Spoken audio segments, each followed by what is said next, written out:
Well, hello friends, Mark Holmes here, and as always, I want to thank you all for watching, commenting, subscribing, and being part of the Joe Boo Sports Report. Without you guys, as well as you ladies, you know that this literally does not work. This is actually only the second video that I have done on the channel today. It's been kind of a hectic day. Those who know Simba's not doing real good. He's got hyperglycemia, I believe it's called. Basically, his calcium in his system basically just doesn't know how to regulate itself properly. And unfortunately, um, not much, well, he's at the animal hospital. And they're trying to treat him to see if they can get his levels back down, but literally he's not doing real good right at the moment. We'll hopefully see him get better tomorrow. Still, of course, doing some work in here. It's gotten cold and windy outside. You know, it's kind of cool because we're all trying to come up with solutions for the Dallas Cowboys. We all love the Dallas Cowboys. I know I love the Dallas Cowboys, and it hurts knowing that we have not been able to win shit. We just haven't been able to win shit for so long, and it drives me freaking insane. Year after year of having all kinds of hopes and everything else, and we end up just finding out a way to suck it up. You just suck. So this is where we end up being year after year, trying to figure out how the hell do we fix the Dallas Cowboys. Well, here's my solution for the defense. You know, people say, cut Anthony Brown, get rid of him, get another cornerback and everything else. And I'm going to be the one to say, and maybe it's because I was a nose guard, the way to fix this team is by being able to stop the run. Everybody wants to make it complex in football, this scheme and that scheme and everything else. But here's the reality of it. If you cannot run the football and stop the run, you're not going to win in playoffs. And that's been the Dallas Cowboys' Achilles heel forever. Forever. We have not had a lights out, shut down the run defensive line since the 90s. We keep trying to go around this bullshit. We keep trying to get defensive ends and everything else. We try and get cornerbacks and linebackers.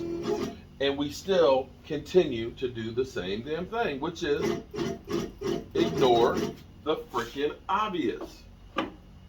Now, if I were Jerry Jones and Stephen Jones, and I'm looking at this situation and saying, our fans deserve a Super Bowl. Our fans deserve a Super Bowl.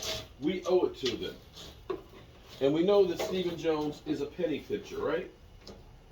And as we sit here and debate whether or not Demarcus Lawrence should be here, where we always go through and we look at a situation and we say, we can't live without this guy. Well, you know what they say about women? Can't live with them, can't live without them. But if shit hits the fan, we find a way to do that, to do just that. How to live without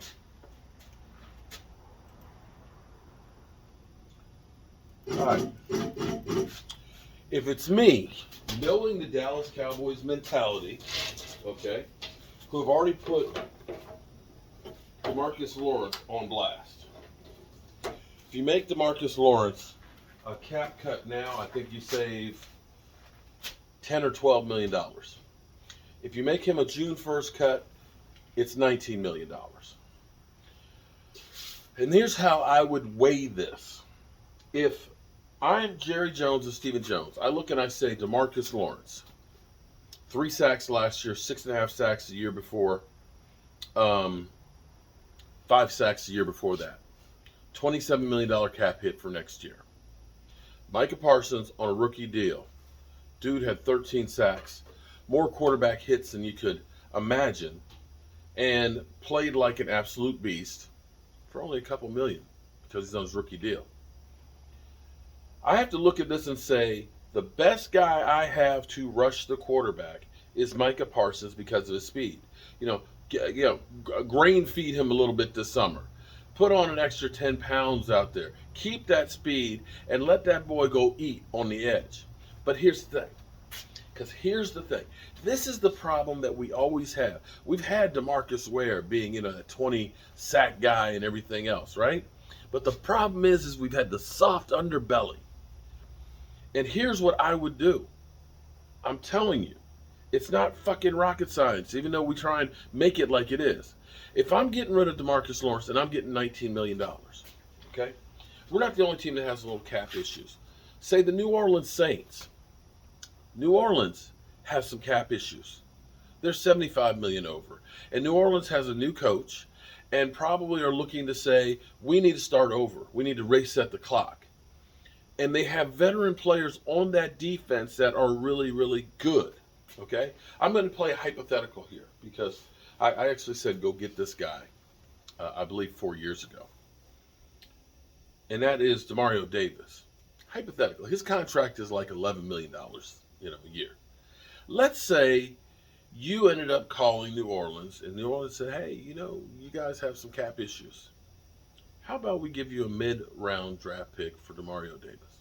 Demario Davis, who has not missed a game in 4 years and has averaged about 115 tackles as a middle linebacker a year and averages about 6 sacks.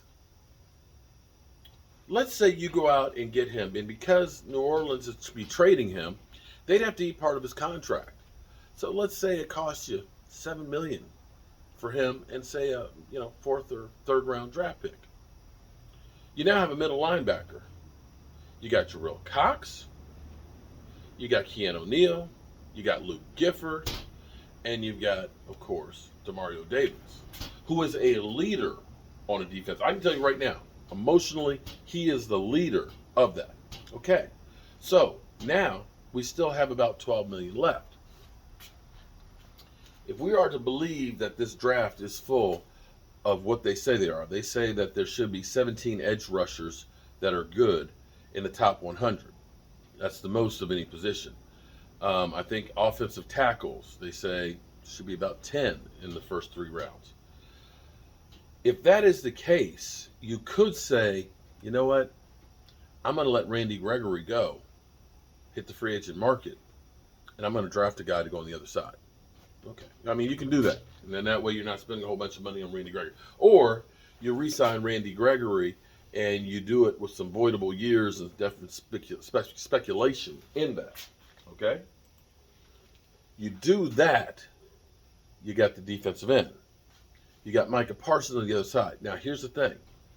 You don't want Micah Parsons on the outside only if you're soft underbelly in the middle. I believe Neville Gallimore is going to be good. I believe Osi is going to be really good. I think that you want to bring back a Brett Urban, who you can probably get on a decent contract because he's coming off the injury, who played really well for you. But since I have that extra money for D-Law, I've already gotten my middle linebacker situation taken care of. I'm going out, and I'm going to use my money wisely because the Cowboys, they don't like to spend money. They look for these bargain basement guys. Instead of just going through and looking for bargain basement safeties and cornerbacks and things like that, how about we go out and we get the best one technique guy out there? Free agent. We're just going to rent him for a couple years. If we get a guy that's about 3-4, and hope that Quinton Bohannon takes another step. Quinton Bohannon, I was excited when we drafted him. He's a 6th round draft pick. Very, very raw. 10 tackles last year, 3 solos and stuff like that. And only played in like 24% of the plays. That's a start. And he may develop into being a great, great player. Big guy, big body. but he stays too high. He's up too high. He's up here playing titty games, okay? If you're an offensive or defensive lineman and you're playing titty games, that's where your chest is meeting his chest, you're going to lose. You're going to lose. You got to be the low man to win. But I'm going out there and I am getting the nastiest, meanest son of a bitch out there that's a one technique. Now, here's the thing. As opposed to an edge rusher that might be, 10, 20, $25 million. That one technique guy, that mean son of a bitch, that southern eating mother humper, you can get one of those guys for about $7-8 million. That can be the run stopper. And make no mistake about it, this team has not been able to stop the run. And come playoff time, it shows every mother humping year. So, doing this,